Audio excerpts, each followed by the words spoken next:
Aujourd'hui, nous sommes lundi 17 août. Beaucoup de choses se passent dans le monde parce que le protocole d'accord conclu, signé entre Donald Trump et l'Iran, avec la médiation du maréchal Asif Munir du Pakistan, et que tout le monde voyait comme le début de la fin de ce conflit, a en fait pris fin de lui-même, Trump menaçant d'utiliser des armes nucléaires. Cette horrible nouvelle provient de deux sources crédibles. L'une est le chef d'état-major interarmé, M. Kane, et l'autre est Marjorie Greene.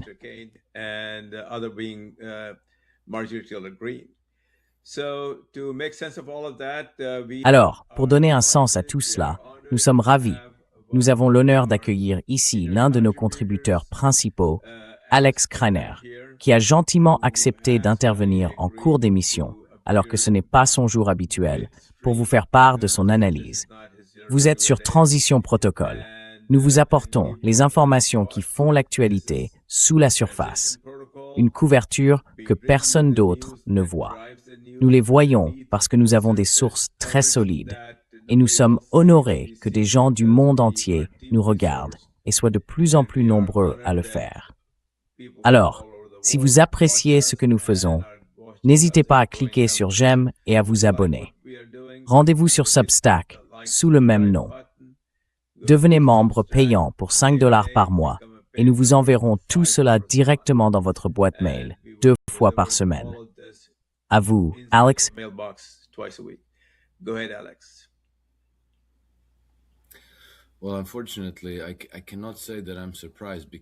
Eh bien, malheureusement, je ne peux pas dire que je sois surpris parce que nous avions déjà entendu, disons, des informations non confirmées, selon lesquelles Trump demandait à ses hauts responsables militaires s'il fallait larguer la bombe et qu'ils s'y étaient opposés.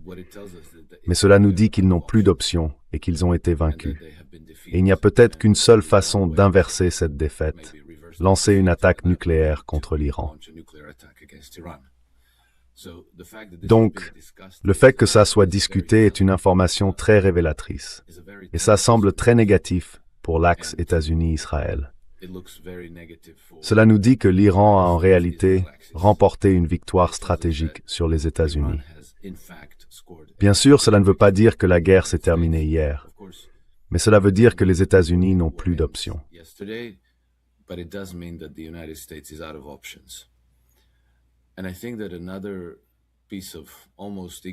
Et je pense qu'une autre information presque aussi importante, ce sont les rapports faisant état d'un moral très bas chez les troupes américaines, du très mauvais état de leur arsenal et de leurs navires, et du fait que les soldats américains pensent apparemment qu'on les envoie faire la guerre pour Israël, qu'ils estiment que cela n'a rien à voir avec les États-Unis, avec les intérêts américains, et que c'est pas du tout ce pourquoi ils se sont engagés. Et je pense que ça doit relativiser toutes ces choses que les gens disent presque automatiquement. L'armée la plus puissante du monde, la plus grande marine du monde, blablabla, toutes ces formules. Si vos troupes ne veulent pas faire la guerre, si elles ne croient pas à la mission, alors vous avez une nouille molle. Et si vous poussez sur une nouille molle, ça ne fait pas grand-chose.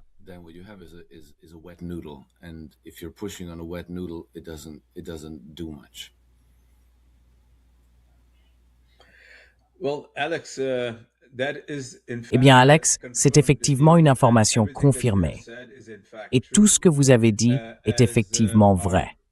Comme le savent les gens qui nous regardent partout dans le monde, nous avons une connaissance approfondie de l'Iran. En fait, nous avons des informations provenant de certains cercles très influents en Iran. Nous avons aussi une connaissance approfondie d'Islamabad au Pakistan, et de ce fait, nous avons une vision de la région. Et bien sûr, grâce à des observateurs militaires, comme notre contributeur et membre fondateur, Larry Johnson, nous avons une connaissance de l'armée américaine. Alors, commençons par l'Iran. Nous avons fait état de cela sur cette chaîne, et nous sommes très confiants dans ces informations. Et en fait, j'ai personnellement parlé à des personnes qui sont au courant de cela.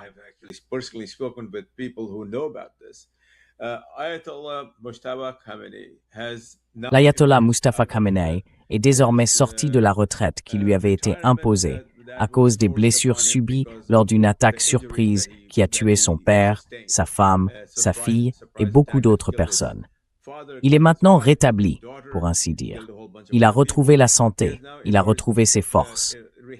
Et la chose la plus importante qu'il ait faite, la première véritable mesure qu'il ait prise pour consolider son pouvoir, c'est de nommer quelqu'un qui est profondément respecté au sein des gardiens de la révolution et très respecté dans l'ensemble des autorités civiles iraniennes, Mohsen Rezaei, le général Mohsen Rezaei. Et c'est une nomination très importante.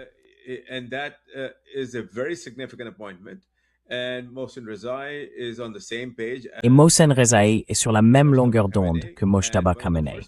Et l'une des premières réunions que Mohsen Rezaei a tenues après son retour à une position d'autorité, c'était avec Mohsin Naqvi, du Pakistan. Mohsin Naqvi est très étroitement allié au maréchal Asim Munir. Mohsin Naqvi est apparenté à Sajid Naqvi, Allama Sajid Naqvi, qui est presque comme un ayatollah au Pakistan, dans les milieux chiites qui comptent 40 millions de personnes. Il est apparenté à cette personne qui est très profondément respectée en Iran. Donc l'une des premières réunions a eu lieu entre Mohsen Rezaei et Mohsin Naqvi. Qu'est-ce que cela signifie? Cela signifie que le Pakistan et l'Iran, comme nous l'avons signalé à plusieurs reprises, sont très étroitement liés.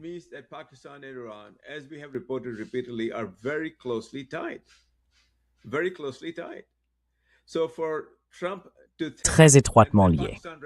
Alors, que Trump pense, et le Pakistan représente la Chine, cela ne fait aucun doute, qu'il peut simplement larguer une bombe nucléaire et l'oublier, comme il l'a fait toute sa vie, avec la criminalité Thens, dans laquelle il a été impliqué, et que cela n'aurait pas un impact stupéfiant sur le monde entier. C'est quelque chose qui me dépasse complètement. Et nous l'avons rapporté plus tôt. Il en a discuté avec le chef d'état-major des armées, le général Dan Kane. Il en a reparlé.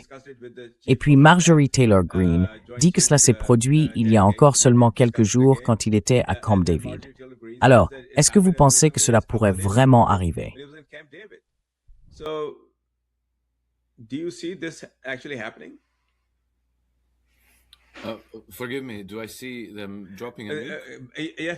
Pardonnez-moi. Est-ce que je les vois larguer une bombe nucléaire? Oui, une bombe nucléaire. Non, je ne le vois pas. Mais je pense que je pourrais finir par être surpris. Je pense que larguer une bombe nucléaire serait tellement injustifiable, aux yeux non seulement du monde entier, mais aussi de l'opinion publique américaine, que ce serait plus qu'un suicide politique pour l'administration Trump. Ce serait un suicide politique et moral. Ce serait le suicide moral de l'Occident. Et je ne pense pas que cela fracturerait l'Occident. Je pense que cela le ferait voler en éclats et détruirait toutes les alliances, parce que cela détruirait le sentiment d'unité, tous ces contes de fées sur les valeurs partagées. Cela tuerait la légitimité des gouvernements occidentaux aux yeux de leur propre peuple.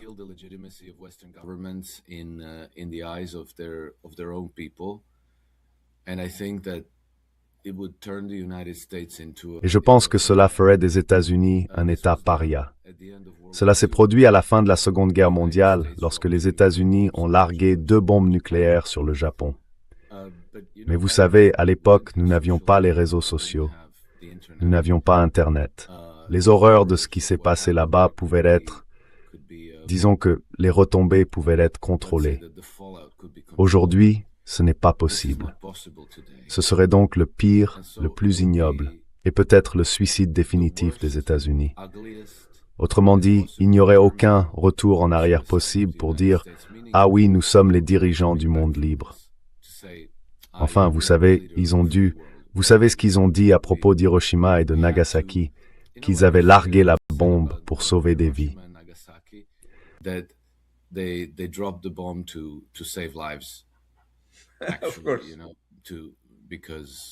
Bien sûr, parce que s'ils ne larguaient pas la bombe, beaucoup plus de vies seraient perdues. Je ne pense pas qu'ils pourraient faire passer de tels récits cette fois-ci.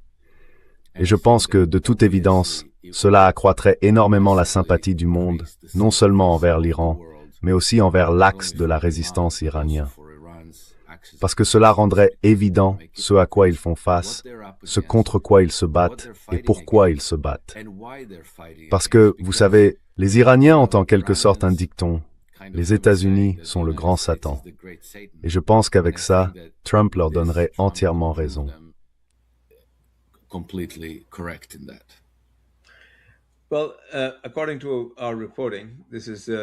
Eh bien, selon nos informations, cela concerne spécifiquement le protocole de transition. L'Iran n'est plus qu'à quelques jours de monter réellement un dispositif nucléaire sur un missile qu'il a reçu de la Chine, de la Russie ou des deux et de la Corée du Nord. À quelques jours. Littéralement quelques jours. Et ils ont un plan de secours. Comme le monde l'a vu, leur planification est extraordinairement rigoureuse. Cette guerre a été exécutée au millimètre près, en termes de planification. Donc, selon nos informations, si une telle catastrophe devait se produire, l'Iran conserverait suffisamment de capacité pour riposter et lancer plusieurs missiles équipés de bombes nucléaires. Au moins 9. Et je ne pense pas qu'Israël survivrait à cette attaque. Je ne pense pas qu'un tas d'autres endroits survivraient à ce genre d'attaque. Alors je suis choqué qu'il n'y ait pas assez d'adultes dans la pièce pour contrôler ce rustre.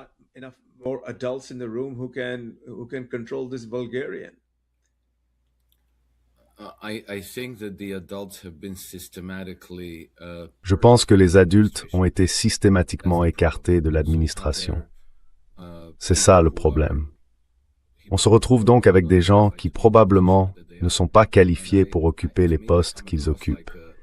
Et pour moi, ils donnent l'impression d'une bande de lycéens méchants qui ont très gravement tout gâché, qui ne parviennent pas à maîtriser les conséquences de leur bévue et qui désormais sont tellement désespérés de bricoler une victoire et de l'arracher aux mâchoires de cette défaite humiliante qu'ils franchissent toutes les lignes qu'ils ne devraient pas franchir.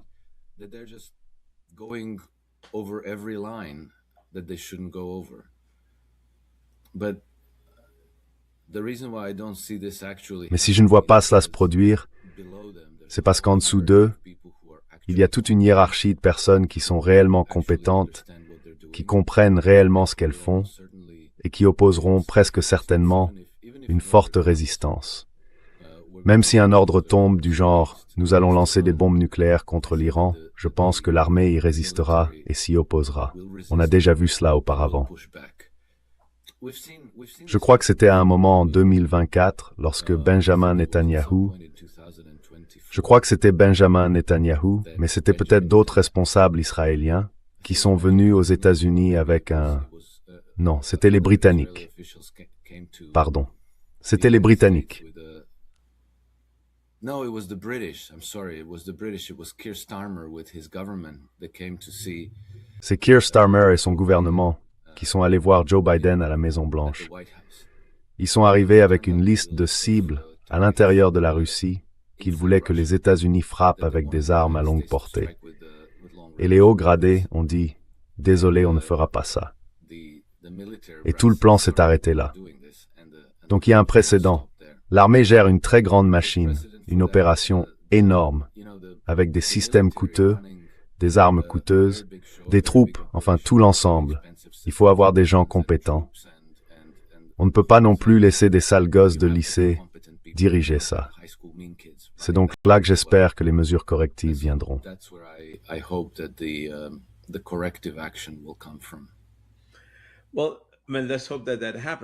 Eh bien, espérons que ça arrive. C'est évidemment un signe positif.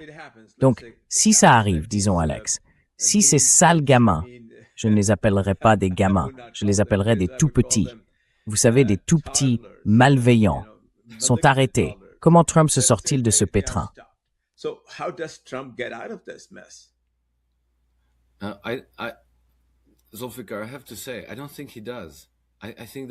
Zulfikar, je dois dire que je ne pense pas qu'il y arrive. Je pense qu'il n'y a aucun moyen de se sortir de ce bourbier. Et j'ai même l'impression, disons que c'est encore tôt, mais j'ai l'impression que les gens qui détiennent réellement le pouvoir ont déjà décidé de traîner Trump dans la boue, puis de le sacrifier. Parce que j'entends de plus en plus de propos, de récits qui présentent Trump sous un jour très défavorable, très mauvais. Et j'ai récemment regardé une interview d'un ancien agent, vous savez, du renseignement israélien. Il s'appelle Yuval Aviv. Yuval Aviv. And I would recommend your viewers to, I think it was on the... Et je recommanderais à vos téléspectateurs d'écouter, je crois que c'était dans le podcast de Danny Jones. Ça dure 3 heures, mais ça vaut la peine de l'écouter très attentivement, et même 2 fois, parce qu'il est très négatif sur Trump. Mais il l'est d'une manière qui vous fait immédiatement comprendre qu'il sait des choses. À l'évidence, il sait quelque chose. Et je pense que Trump a été désigné pour finir à la poubelle politique. Et je pense que ces discussions, ces reportages, ces rumeurs, cette campagne de relations publiques vont probablement prendre de l'ampleur au cours des prochains mois. Et qui sait, peut-être que Trump finira même par devoir démissionner dans la honte.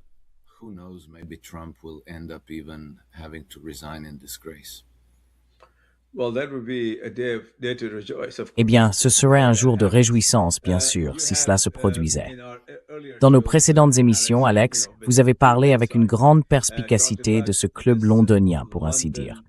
Ce club malveillant, ce club maléfique, qui contrôle ce qui se passe aux États-Unis et en Occident.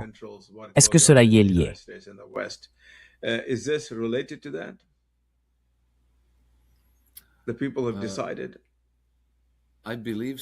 Le peuple a tranché, je le crois.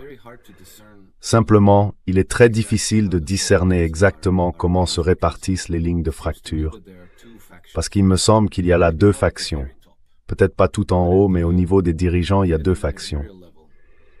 Et l'une, évidemment, c'est le grand projet sioniste, et tous ceux qui y sont passionnément dévoués. Mais l'autre, je ne saurais pas comment l'appeler. Moi, je les appelle les trotskistes, parce que leur obsession impérissable, c'est la Russie. Et elles ne sont pas complètement opposées l'une à l'autre, mais il me semble qu'elles ne sont pas d'accord sur ce qui doit être la priorité absolue. Quelle est la priorité? Est-ce Israël et l'Iran? Ou est-ce l'Ukraine et la Russie?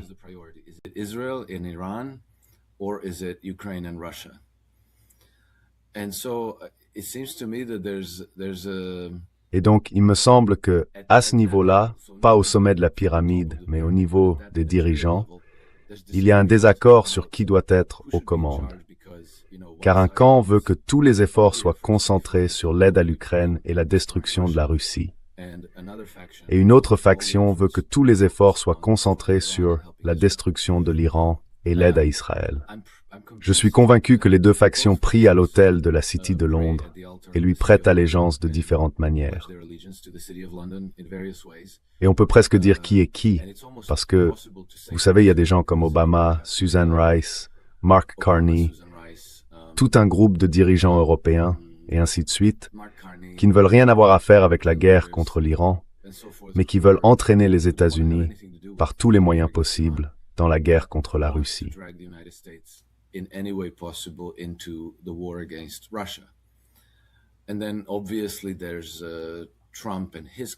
puis évidemment, il y a Trump, son cabinet, et toute la cabale sioniste aux États-Unis, qui n'a pas envie de gaspiller ses ressources à combattre la Russie et qui veut combattre l'Iran et le détruire. Je pense que le fait qu'il y ait une opposition à ce niveau-là peut aussi nous indiquer qui est en mesure de s'opposer à Trump et de le traîner dans la boue au cours des prochains mois, et qui pourrait vouloir revenir au pouvoir, parce qu'ils se diront peut-être, bon, concluons un nouvel accord du type JCPOA avec l'Iran. Mettons ça sous le tapis et reportons notre attention sur l'Ukraine et la Russie. Et je pense que la City de Londres est au bout du compte, toujours aux commandes. The city of London is in the end always in charge, and it's strange. I think it's. Et c'est étrange. Je pense qu'il est très difficile à partir de là de remonter la hiérarchie de commandement et de contrôle, parce que de toute évidence, ce ne sont pas les structures légitimes des gouvernements qui sont réellement aux commandes. Et d'ailleurs, dans cette interview intéressante avec Yuval Aviv, il dit explicitement qu'il existe un gouvernement parallèle qui dirige vraiment et que Trump n'est pas aux commandes. Et pourquoi dit-il ça? Parce qu'il en fait partie, ou du moins qu'il en a fait partie. Mais vous savez, Il essaye de donner l'impression qu'il en a fait partie, à un moment donné, parce qu'ils l'ont engagé pour mener pour eux certaines opérations spéciales.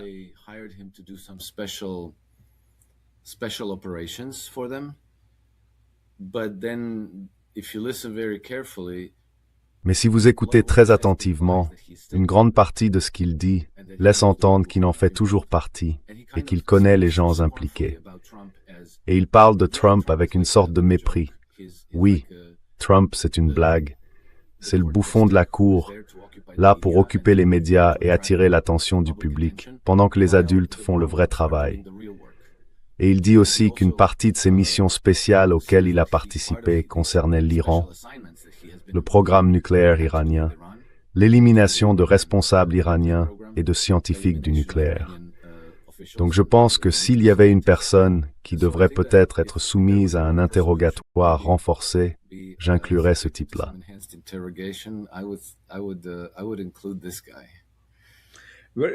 Où est-il? Il est toujours en Israël ou à Londres. Non, je pense qu'il est à New York. Je pense qu'il est aux États-Unis. C'est un citoyen américain. Il raconte en détail comment il est devenu citoyen américain, comment il a fait défection du Mossad, comment ils ont essayé de le récupérer, mais comment il a réussi à leur tenir tête, et ainsi de suite. D'ailleurs, vous savez, c'est lui ce type. Vous vous souvenez du film de Steven Spielberg, Munich? Oui. Eh bien, Munich était basé sur l'histoire de Yuval Aviv. Vraiment? Donc c'est lui ce gars-là. Oh mon Dieu! Si haut que ça, hein?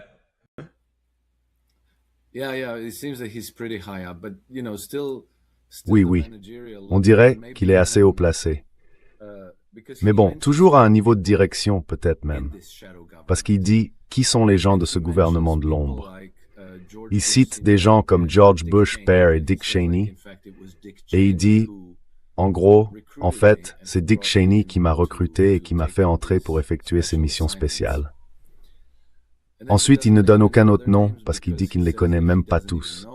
Mais il explique que ces gens se réunissent 1 ou 2 fois par mois et qu'ils décident de l'avenir de l'Amérique. Ils décident de ce qui sera fait et de ce qui ne le sera pas. Trump est là pour divertir le public et lui faire prendre feu à la tête. Vous voyez.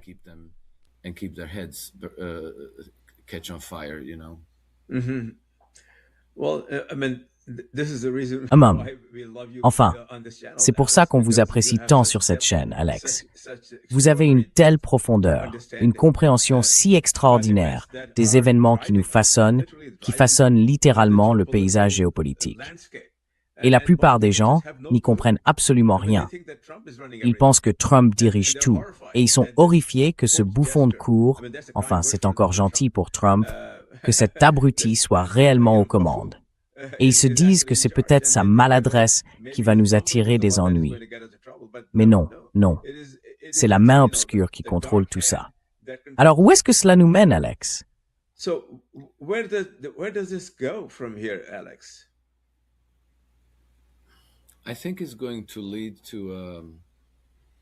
Je pense que cela va conduire à une profonde crise politique aux États-Unis et dans les autres pays du G7. Donc la Grande-Bretagne, la France, l'Allemagne, le Japon, et peut-être quelques autres pays, peut-être le Canada. Je pense que malheureusement, cela va nous faire entrer dans une période de règne de la terreur, parce que les gens au pouvoir ne renoncent pas volontairement au pouvoir.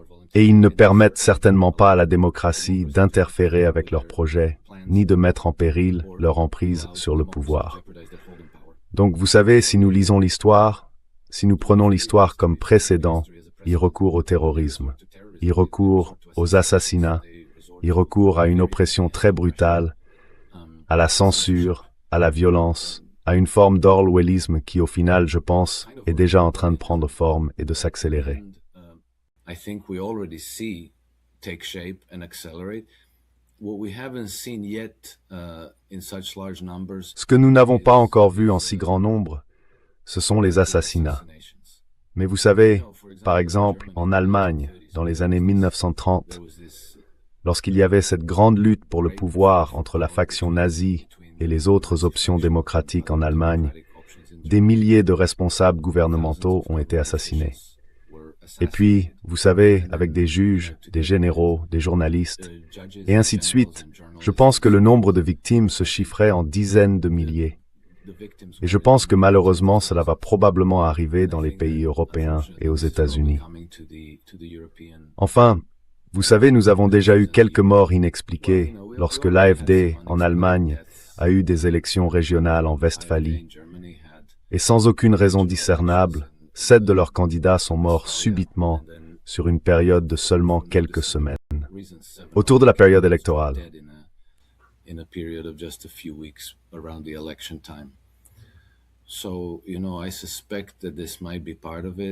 Donc je soupçonne que ça puisse en faire partie.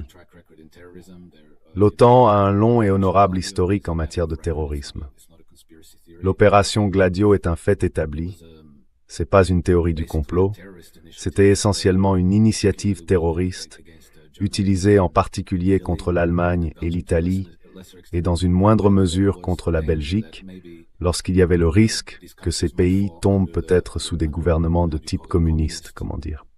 Et il y a même eu l'enlèvement du Premier ministre italien Aldo Moro. En Italie, il y a eu des attentats contre des gares à Bologne, avec, je crois, près de 100 victimes. Il y a eu des attentats contre des boîtes de nuit en Allemagne. En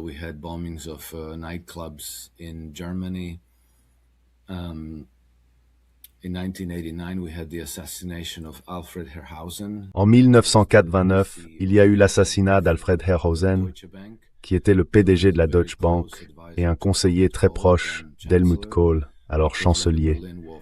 Parce que, lorsque le mur de Berlin est tombé, Herrhausen avait une stratégie de développement très différente pour l'Allemagne.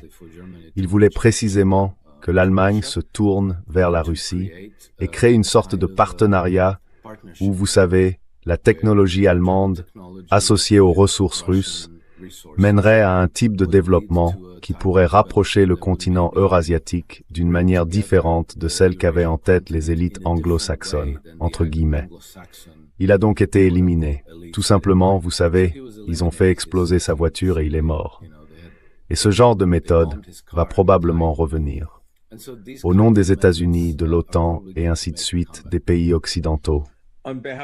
Eh bien, je dirais au nom, il y a probablement des gouvernements de l'ombre qui dirigent les États-Unis et le reste des pays de l'OTAN. C'est horrible.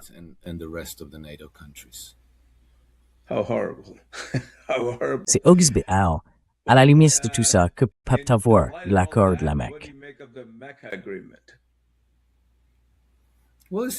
Eh bien, il semble que l'accord de la Mecque soit bien réel.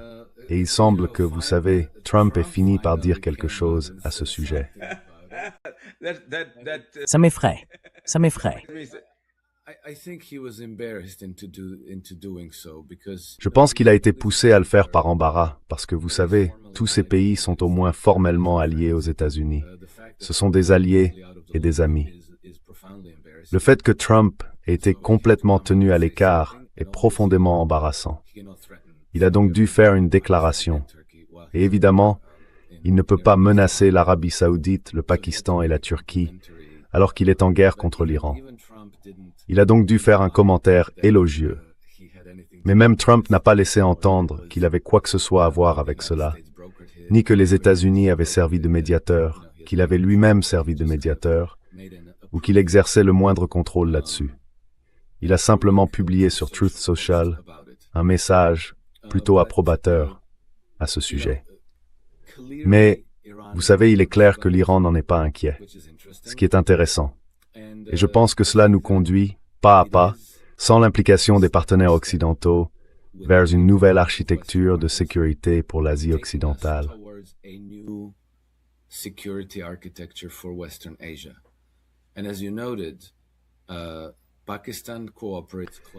Et comme vous l'avez souligné, le Pakistan coopère étroitement avec la Chine, très étroitement.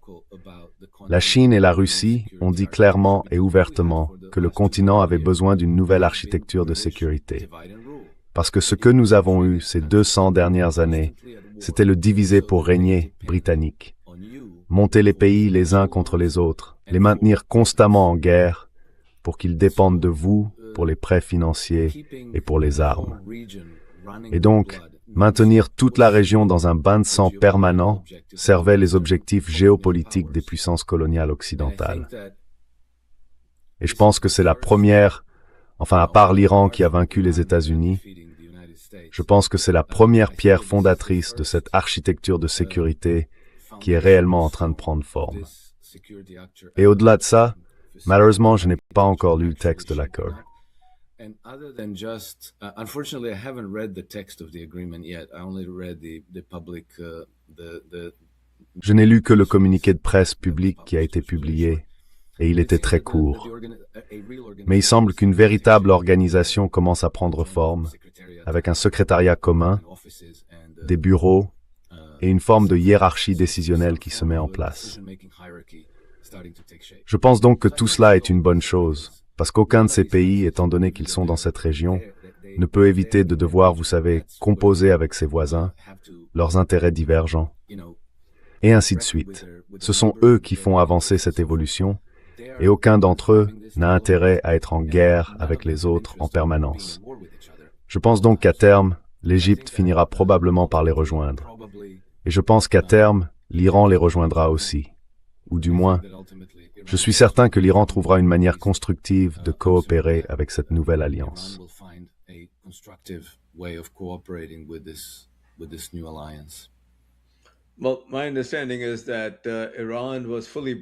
Eh bien, d'après ce que j'ai compris, l'Iran a été pleinement informé tout au long du processus par le Pakistan. Et l'Iran a aussi été informé que très prochainement, il serait invité à participer d'une certaine manière. Cela pourrait être en tant qu'observateur, cela pourrait être en tant que membre, cela pourrait être, vous savez, à un titre important. Donc, tandis que tout cette, vous savez, hall des horreurs de la City de Londres se dévoile, nous voyons prendre forme les puissances de contrepoids que vous avez décrites. La Chine, la Russie, l'Asie occidentale, l'Iran et particulièrement le Pakistan. Ne voyez-vous donc pas un conflit majeur entre ces deux blocs? Pardon, entre qui? Entre l'Iran, le Pakistan, la Chine et la Russie comme bloc, et la City de Londres avec Israël et les sionistes comme bloc.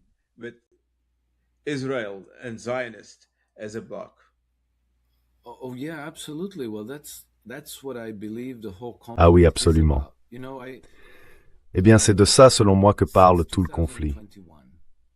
Vous savez, depuis 2021, c'est l'année où George Soros s'est rendu à Davos et a prononcé l'un de ses derniers discours annuels devant le Forum économique mondial. Il a dit que ce que nous vivons aujourd'hui est un conflit entre deux systèmes de gouvernance. Et je pense que c'est la vision d'ensemble qu'il faut toujours garder à l'esprit si l'on veut avoir le moindre espoir de savoir comment interpréter ce qui se passe dans le monde aujourd'hui. Et fondamentalement, George Soros et d'autres présentent ce conflit comme un conflit entre les sociétés ouvertes et les sociétés fermées.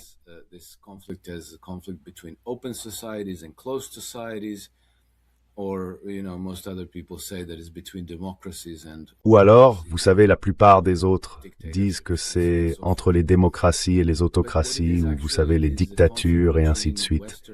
Mais en réalité, c'est un conflit entre les puissances colonialistes occidentales et, vous savez, l'empire occidental, parce que le colonialisme et l'empire, c'est essentiellement la même chose d'un côté, et tout le reste du monde de l'autre. Vous savez, tous ceux qui refusent d'être soumis à l'empire occidental. C'est ça, le conflit. Et donc, les pays qui refusent d'être soumis aujourd'hui sont relativement peu nombreux, mais ils sont très déterminés.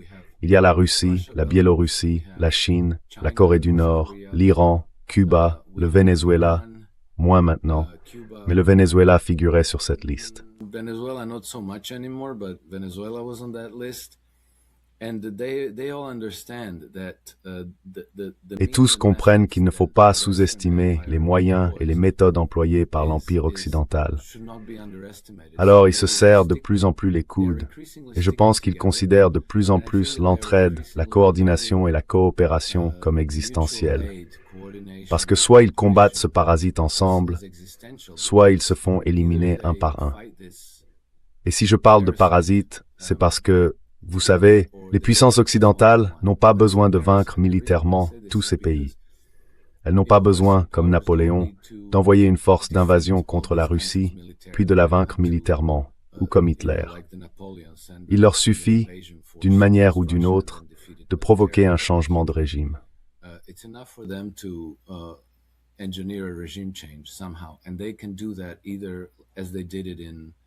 Et ils peuvent faire ça comme ils l'ont fait au Venezuela, avec en quelque sorte un enlèvement et un remplacement en douceur. Ou alors ça peut être une révolution de couleur comme en Ukraine, et ainsi de suite. Et personne ne devrait se croire à l'abri de ça, parce que ces gens-là ne s'arrêtent jamais. Ils sont capables de travailler pendant 10 ou 20 ans pour mettre les éléments en place. Qui sait depuis combien de temps ils préparent le renversement du gouvernement iranien? Mais ce que nous savons, c'est que ça fait de nombreuses années qu'ils implantent, vous savez, des agents du MI6, de la CIA et du Mossad sur le terrain en Iran. Ils avaient même, vous savez, ils avaient des planques, des caches d'armes, ils produisaient même des drones.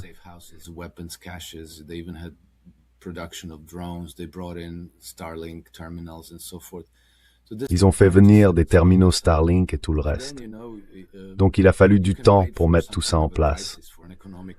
Et puis vous savez, on peut attendre une sorte de crise, une crise économique, ou peut-être que Vladimir Poutine tombe malade ou meurt. Et là, on active tout le dispositif et on fait arriver une sorte de Zelensky. Ensuite, si vous installez une version russe de Zelensky au Kremlin, vous utiliseriez la Russie contre la Chine, de la même manière que vous utilisez l'Ukraine contre la Russie. Tous ces pays ont donc un intérêt existentiel à se soutenir et à coopérer les uns avec les autres. Et je pense qu'ils prennent ça très au sérieux.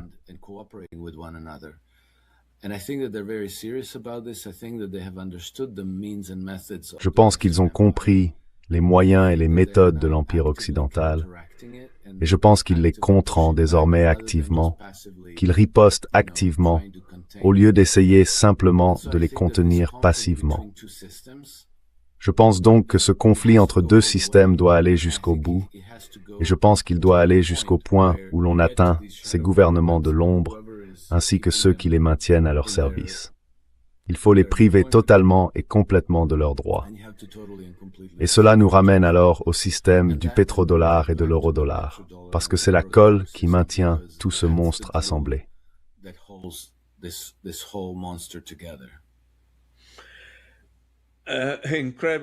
Alex, analyse incroyable, fascinante. Vous ne voyez donc pas le régime du pétrodollar s'effondrer. Je veux dire, ça va pas tenir.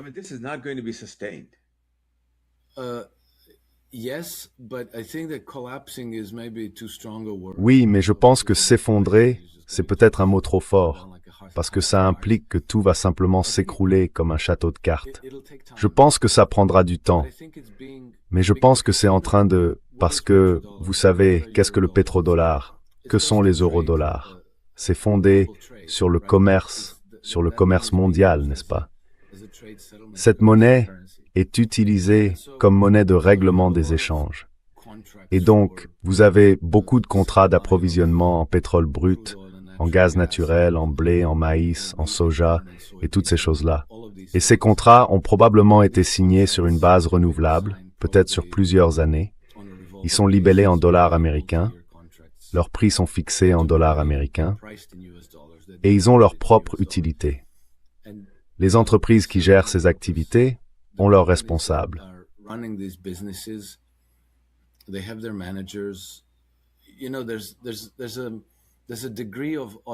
Vous savez, il y a une certaine rigidité dans ces flux commerciaux. Les gens vont pas commencer à déchirer ces contrats pour les réécrire en yuan, ni à créer de toutes nouvelles relations bancaires. Vous savez, il faut décider de faire ça. Et en général, on n'a pas envie de changer. Si vous êtes là à gérer, disons, une activité lucrative et qu'il suffit d'un coup de téléphone, eh bien, nous avons un chargement de 20 000 tonnes qui part le mois prochain. Tout cela génère énormément de paperasse. Il faut pas mal de savoir-faire pour gérer ça. Il faut affréter des navires, il faut rédiger des contrats d'affrètement, il faut charger les navires, vous savez, les connaissements.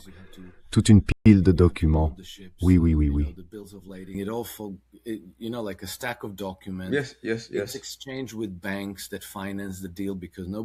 Ces opérations passent par des banques qui financent la transaction, parce que personne n'a les liquidités pour payer, disons, une cargaison à 300 millions de dollars. Vous savez, les banques doivent servir d'intermédiaires. Donc toutes ces relations, disons qu'il y a une résistance au changement. Elles sont figées dans une certaine mesure. Et il faudra du temps pour que ces relations soient remplacées par de nouvelles. Les entreprises ne vont pas déchirer leurs contrats pour les réécrire en yuan. Je pense qu'il faudra de nouvelles entreprises, de nouvelles activités pour évincer les anciennes. Et donc je pense que tant que les anciennes méthodes et les anciennes relations continueront de nous fournir l'essentiel de notre blé, de notre maïs, de notre gaz, de notre pétrole, et ainsi de suite, le dollar américain conservera sa place comme monnaie de règlement du commerce mondial. Et cela signifie principalement les pétrodollars et les eurodollars. And that means primarily petrodollar and eurodollar. But over time, mais avec le temps, je pense que ça va s'effriter. Ça va s'effriter. Et ce qui va accélérer ce processus, ce sera l'inflation. Parce que l'inflation, je pense qu'il ne fait aucun doute qu'elle va repartir à la hausse. Elle atteindra probablement à nouveau les 2 chiffres peut-être. Et je pense que lorsque le dollar américain commencera à perdre son pouvoir d'achat, il deviendra plus logique de remplacer les anciennes relations et d'en créer de nouvelles. Et là, on pourra voir peut-être pas un effondrement, mais une transition qui s'accélère. À votre avis, combien de temps ça prendra-t-il? Je dirais entre 5 et 10 ans. C'est aussi ce que j'aurais estimé. Je suis assez vieux pour m'en souvenir. Oui, vous avez raison. C'est une estimation, parce que personne ne peut prédire cela.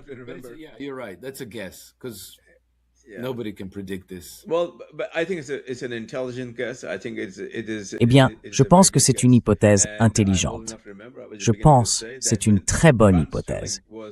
Et je suis assez vieux pour me souvenir, j'allais le dire, que la livre sterling était ce que le dollar américain est aujourd'hui. Et qui se soucie encore de la livre sterling? De moins en moins, et encore moins. Et cela s'est produit assez rapidement après la Première Guerre mondiale, pas après la Seconde. La Première Guerre mondiale a été l'accélérateur qui l'a fait plonger en chute libre. Puis, à la fin de la Seconde Guerre mondiale, c'était fini. Alors ces gens-là, je parle de Trump et de la cabale qui l'entoure, sont dans un état d'hubris. Et quiconque lit l'histoire des civilisations, reconnaîtra que l'hubris ne dure pas. Il y a une chose avec l'hubris, elle finit toujours par mordre la poussière.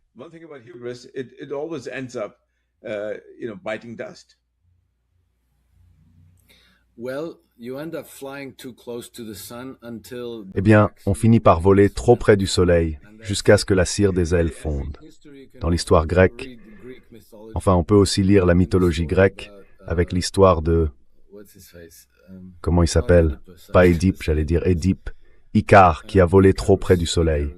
Et je pense qu'on voit ça encore et encore. C'est de l'hubris. Et c'est ce qui, au bout du compte, fait entrer toute cette machine dans une phase terminale. Et vous savez, c'est dans cette phase terminale qu'ils sont les plus dangereux, parce qu'ils deviennent téméraires. On le voit dans ces réunions à la Maison-Blanche, où les sales gosses disent « Allez, on n'a qu'à bombarder l'Iran à l'arme nucléaire et en finir. »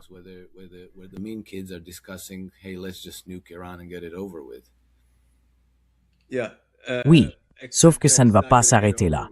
Ça ne fera que lancer un nouveau cycle de catastrophes.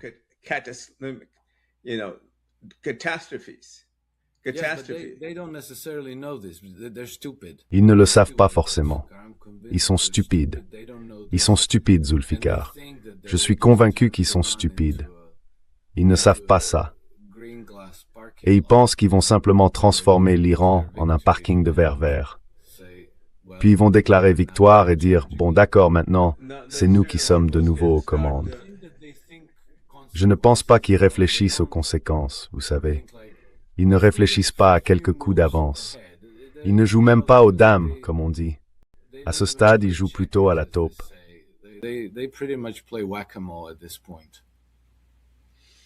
Well, I could talk to you for hours, Alex. Eh bien, je pourrais vous parler pendant des heures, Alex, mais il est temps de conclure et de garder la suite pour la prochaine fois. Une analyse extraordinaire, une perspicacité extraordinaire. Je vous suis reconnaissant d'avoir pris le temps de venir expliquer ce qui se passe en ce moment. D'ailleurs, vous savez, Dieu nous en préserve. Il pourrait se passer autre chose demain. Je pourrais devoir vous avoir de nouveau au téléphone. Alors merci infiniment. J'apprécie vraiment que vous soyez intervenu à si court préavis et que vous ayez fourni cette analyse extraordinaire à notre audience. Nous avons une audience mondiale qui grandit. Nous lui en sommes très reconnaissants. Si vous aimez ce que nous faisons, cliquez sur le bouton j'aime et abonnez-vous. Allez sur Substack. Même nom, Transition Protocol. Devenez membre payant. $5 par mois, soit environ la moitié du prix d'un café. Et nous vous livrerons ce type d'analyse 2 fois par semaine dans votre boîte mail. Alors Alex, vous voulez avoir le dernier mot? So, Alex, do you want to say the final word? Well, the final word is that, we should. Eh bien, le dernier mot, c'est que nous devrions sans doute garder une vision positive de ce qui se passe dans le monde. Car d'une manière mystérieuse, les aspects pourris, putrides, qui ont toujours existé dans les sociétés occidentales, apparaissent aujourd'hui au grand jour. Et la lumière du soleil est le meilleur des désinfectants. Le monde a probablement toujours été comme ça, ou en tout cas depuis des générations. Le fait de nous y retrouver face à face peut être, comment dire, bouleversant. Cela peut être démoralisant. Mais le fait que nous sachions aujourd'hui des choses que nous ne savions pas auparavant est extrêmement positif. Parce que cela permet aux gens de repenser leurs convictions, de réévaluer leurs positions.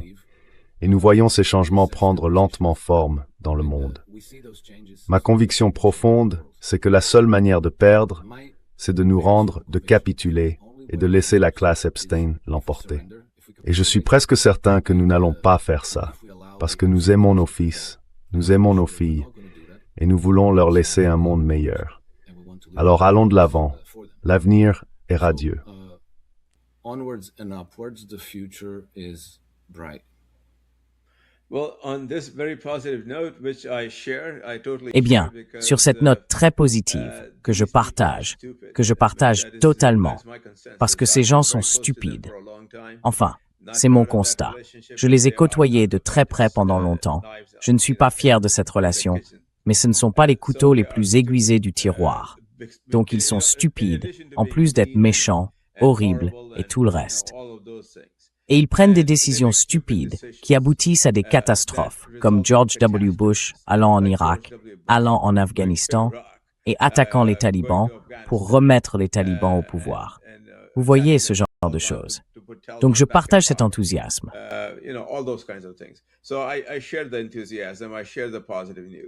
Je partage cette bonne nouvelle et je veux laisser notre public sur cette note positive. Si Dieu le veut, toutes leurs manœuvres n'aboutiront à rien. Et nous verrons l'émergence de l'Iran.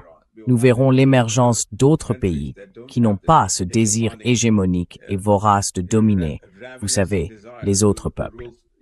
Alors merci encore beaucoup, Alex. J'espère vous revoir bientôt. Espérons que ce ne soit pas à cause de ce genre d'évolution amère qui me pousse à vous contacter pour analyser ce qui se passe. Très bien, merci.